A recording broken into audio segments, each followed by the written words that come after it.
ગોપ ગૃહે થી બધા માખણ મિશ્રી ના માટ ભરી ભરીને નંદ બાવાને ઘેર ઉમટવા લાગ્યા.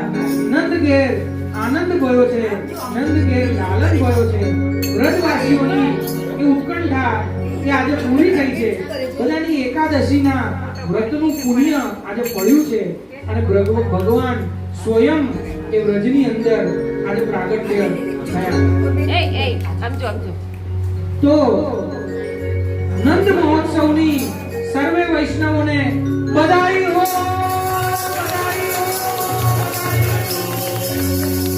નંદ ગેરા નંદ ગયો